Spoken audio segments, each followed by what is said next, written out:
Bonjour Didier. Bonjour Laurence. Alors, ce matin, pour commencer, vous voulez nous parler d'un grand dirigeant médiatique qui se fait plutôt discret.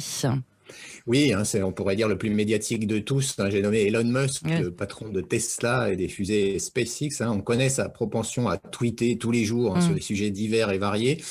Comme il est suivi par plus de 100 millions de followers, forcément, il y a toujours de nombreuses réactions. Eh bien, l'interrogation aujourd'hui s'est fait jour parce que depuis l'été, le 21 juin, pour être précis, rien, pas un bruit, pas un gazouillis, comme on dit sur Twitter. Elon Musk a tout simplement disparu de la scène publique. Alors, pour un Twitter obsessionnel, c'est forcément un événement. Pendant des mois, Elon Musk a envoyé des tweets, il a commenté son rachat de Twitter. La dernière fois qu'il a parlé, c'était justement au Forum économique du Qatar, le 21 juin, où il a réaffirmé qu'il y avait encore des questions non résolues pour l'accord avec Twitter, plan de financement, etc. Alors, est-ce qu'il a une obligation de se taire? Les spéculations, en tout cas, vont bon train. Les fans, les journalistes, les responsables de Twitter, tout le monde cherche la raison de ce silence. L'une des fans de Elon Musk a même tweeté le week-end dernier qu'elle avait vu le PDG de Tesla, la Gigafactory de la société au Texas. Il était concentré sur son travail, mais il était sain et sauf, a-t-elle écrit. Alors, il a peut-être ses raisons à la fin d'un trimestre chargé. En tout cas, on sait une chose, qu'il a fêté son 51e anniversaire la veille, puisque son jet privé est à Austin, au Texas, depuis le 23 juin. C'est un compte Elon Jet qui suit tous les déplacements d'Elon Musk, qui l'a signalé. Alors voilà, on sait qu'un seul des tweets peut générer des articles, et bien son silence également. Voilà, c'est incroyable. Bon, nous voilà rassurés s'il a pu fêter son anniversaire. Didier, autre chose, un événement qui concerne cette fois-ci la Russie et la finance. Oui, puisque c'est la première fois en un siècle que la Russie a fait défaut sur ses dettes extérieures. Alors après avoir évité de justesse le non-paiement à plusieurs reprises depuis le lancement de son invasion de l'Ukraine fin février. Alors il s'agit encore d'une somme modeste pour Moscou, c'est 100 millions de dollars de coupons et d'obligations qui étaient dus le mois dernier. Alors il y a un délai de 30 jours qui avait été dépassé. Alors on le sait, la Russie est un peu le paria entre guillemets du système financier occidental depuis la guerre en Ukraine, forcément. Alors il est peu probable qu'elle exploite les marchés internationaux pour obtenir de l'argent dans un futur proche, mais ça pourrait peut-être priver certaines entreprises russes d'options de financement futures si la contagion se propage aux obligations d'entreprises.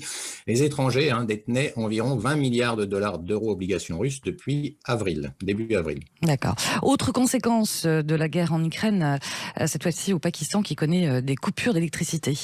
Oui, c'est la tribune qui relatait effectivement cette situation cette semaine avec, on le sait, l'Europe, pour ne plus dépendre des hydrocarbures russes, c'est bien changer ses approvisionnements au profit du GNL, le gaz naturel liquéfié. GNL arrive par bateau sur l'avion continent, mais le prix des cargaisons a bondi sur le marché international. Et puis, pour produire l'électricité, le Pakistan, lui, a du mal à suivre justement ces mouvements vers l'Europe et des coupures de courant s'enchaînent dans les rues d'Islamabad où il y a déjà une chaleur étouffante. Pour la clim, c'est compliqué. La capitale suffoque.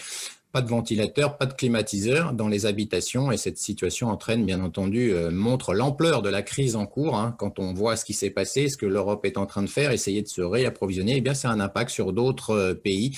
Et les importations mensuelles du mazout au Pakistan devraient du coup atteindre leur plus haut niveau depuis 4 ans. C'est selon les données de Refinitiv pour compenser justement le fait que le Pakistan ne peut pas acheter ce gaz naturel liquéfié. Un autre sujet économique, Didier, celui de la confiance des ménages. Oui, puisque les économistes le surveillent de près, tous ces indices sur la confiance des ménages, on peut le dire, les ménages n'ont pas le moral si on se fie aux chiffres publiés ici et là dans les plus grands pays.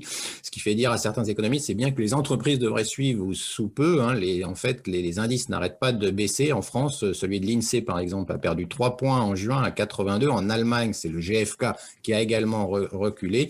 On retrouve des niveaux inférieurs à la première vague de Covid qui avait carrément paralysé l'économie, on s'en souvient. Les données européennes s'ajoutent à une longue liste d'indicateurs déprimés qui accréditent donc l'idée peut-être un peu plus probable de contraction de l'activité économique dans les pays industrialisés. C'est en tout cas ce que disent un certain nombre d'économistes. Ouais. Pour terminer rapidement, Didier, allez, on respire un petit peu, vous nous emmenez du côté de Bali. Oui, on le sait, avec la crise sanitaire, de nombreux citoyens, ces nomades numériques, on peut le dire, cherchent des pays d'accueil. L'Indonésie vient de signaler qu'elle aussi, elle allait accorder un visa qui permettra aux travailleurs à distance d'y vivre en franchise d'impôt. Ce visa nomade numérique de 5 ans a été proposé par la ministre du Tourisme d'Indonésie. Il y avait déjà, bien sûr, un certain nombre de plans antérieurs, mais on le voit, ce qu'on peut dire, Laurent, c'est que la compétition pour ces nomades, pour accueillir ces nomades nomade du numérique est complètement lancée. Elle est en route et il y aura d'autres pays qui feront sans doute des offres. Alors voilà, si vous voulez aller à Bali pour présenter votre prochaine émission, il y aura de la place.